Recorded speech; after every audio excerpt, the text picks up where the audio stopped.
pemerintah dan untuk pula melindungi pelaku kejahatan. Kita juga telah melahirkan Undang-Undang Nomor 16 Tahun 2011 yang bertujuan memberi bantuan hukum bagi masyarakat yang tidak mampu menyewa pengacara untuk menghadapi pengadilan. Saya masih mendengar adanya sejumlah keluhan mengenai pelaksanaan undang-undang ini, dan karenanya saya mengusulkan untuk menambah dana bantuan hukum ini secara signifikan serta mempermudah proses penarikan dana bagi mereka yang membutuhkannya. Saya akui reformasi hukum memang merupakan tantangan yang paling berat. Dan saya berharap agenda reformasi hukum ini akan terus menjadi prioritas utama dalam kehidupan bernegara kita di masa mendatang. Tentu saja, keadilan bukan saja diukur dari segi hukum, namun juga dari kemampuan kita untuk mewujudkan pembangunan yang semakin adil dan merata. Untuk itulah, dalam 5 tahun terakhir ini, kita terus mendorong pemerataan pembangunan keluar Pulau Jawa, sambil tetap menjaga momentum pertumbuhan ekonomi di Pulau Jawa dan Bali.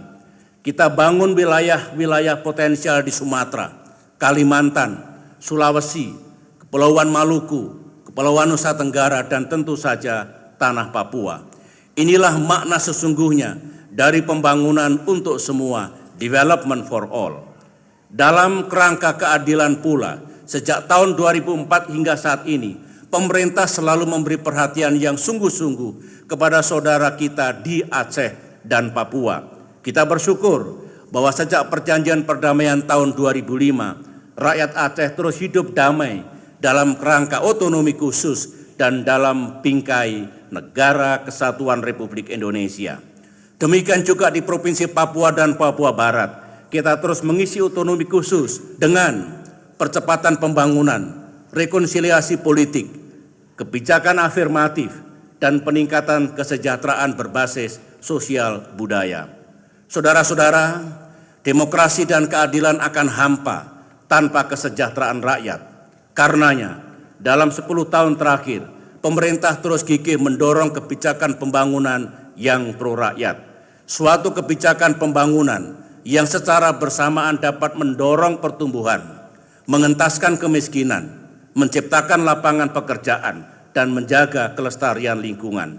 Dalam hal ini, alhamdulillah, kita dapat terus memacu momentum pemulihan ekonomi yang sejak krisis moneter telah dirintis oleh para pendahulu, baik Presiden Habibie, almarhum Presiden Abdurrahman Wahid, maupun Presiden Megawati Soekarno Putri. Dalam kaitan itu, selama 1 dekade terakhir, kita mencatat bersama beberapa perkembangan positif dalam pembangunan Indonesia. Pertama, kita dapat menjaga stabilitas dan kondisi makroekonomi yang relatif baik. Walaupun bangsa kita terus diterpa cobaan, apakah itu dalam bentuk bencana alam maupun krisis moneter global utamanya yang terjadi pada tahun 2008. Kedua, Indonesia terus mencetak pertumbuhan ekonomi yang relatif tinggi. Pada periode tahun 2009-2013, secara rata-rata pertumbuhan ekonomi nasional mencapai 5,9%. Ini jauh lebih tinggi dari pertumbuhan ekonomi Amerika Serikat, Eropa, dan Jepang pada kurun waktu yang sama. Di semester pertama tahun 2014 ini, ekonomi kita memang mengalami perlambatan